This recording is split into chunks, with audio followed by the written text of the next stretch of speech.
Thanks for watching. Don't forget to like, comment, share and subscribe to Mufti Tariq Masood, famous scholar. اس پر لوگ ایک اشکال کرتے ہیں کہ مولوی لوگ بھی تو ہر ایک سے ہدیہ لے رہے ہوتے ہیں.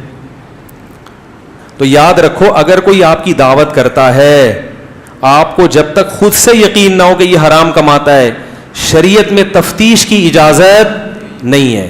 کیونکہ حضرت عمر کا قول ہے, ابہموا ما ابہم اللہ, جس چیز کو اللہ نے چھپا دیا اس کو چھپا دو. کوئی بھی آپ کو ہوٹل پہ چائے پلا رہا ہے تو اسلام یہی کہتا ہے کہ اچھا گمان رکھو اس کی آمدن جائز ہی ہوگی. اب آپ خود سے اس سے تفتیش کریں گے بھائی تو کیا کرتا ہے, یہ تفتیش آپ کے لیے جائز نہیں ہے. خود سے پتہ چل جائے تو یہ حکم ہے. تفتیش کر کے اپنے اوپر پابندیاں لگوانا, اس کی اس موقع پر اسلام میں اجازت نہیں ہے. کوئی بھی آپ کو گفٹ دے رہا ہے, کوئی بھی گھر میں آپ کی دعوت کرتا ہے, آپ جائیں اس کی دعوت کھائیں, نکل آئیں. اب آپ جا کے پوچھ رہے ہیں کیا کماتے ہو, کیا کرتے ہو, ایسے تو بہت ساری مصیبتیں کھڑی ہو جائیں گی. اس لیے شریعت نے اس تفتیش کی اجازت, بولو بھائی نہیں. ہمارے حضرت کے پاس ایک دفعہ فون آیا ایک صاحب کا حج میں کہ وہ ایک بینک کے ملازمین شامل ہو گئے ہیں, وہ اجتماعی وہ بھی ہمیں کھلاتے ہیں, کیا کریں. حضرت نے فرمایا آپ کو کیسے پتا چلا؟ کہہ رہے میں نے سب سے انٹرویو لیا کہ کیا کماتے ہو.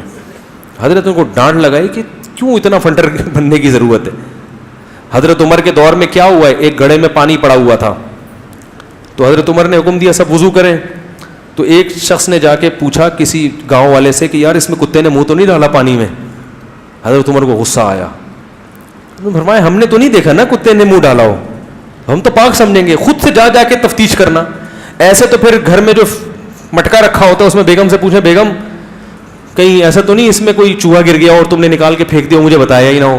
بھائی اس کی تو پھر کوئی انتہا. کہیں کنویں سے پانی پیے تو بولے یار کوئی کتا تو نہیں گرا یہاں پہ, ایسا نہ ہو گاؤں میں کتا نکالو ہمیں بتایا نہ ہو. سارا دن کتے پنے میں انسان کوئی, پھر تو وہمی, پھر تو آپ جا کے قصائی سے بولیں گے یار یہ جو گوشت تو نے خود ذبح کیا ہے. وہ کہے گا نہیں کمیلے سے لیا, کمیلے پہنچے. یار یہ تم نے ذبح بھی کیا, جھٹکے کا تو نہیں ہے. تفتیش کی, دوپہر تک 12 بجے پتا چلا ہاں ذبح کیا ہے. اللہ اکبر پڑا تھا, کہ یار پتہ نہیں ذبح تو میں نے ہوتے ہوئے دیکھا, اللہ اکبر کا تو مجھے نہیں پتہ نہیں. اب آپ تفتیش کرتے کرتے اس بندے کے پاس پہنچے, بھائی اللہ اکبر پڑا تھا. وہ کہے گا ہاں پڑا تھا. یار کہ جھوٹ تو نہیں بول رہا.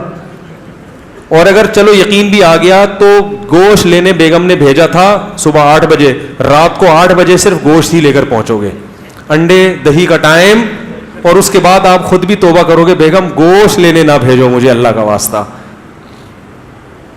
اور کسی اور کو بھیجے بیگم نے تو پھر آپ کو یقین نہیں آئے گا اس نے پوری تفتیش کی ہے یا نہیں کی. تو اس لیے شریعت نے کہا ہے مسلمان ملک میں حلال ہی چیز ہے جب تک کہ حرام ہونے کا یقین نہیں ہوتا. Thanks for watching. Don't forget to like, comment, share and subscribe to Mufti Tariq Masood, famous scholar.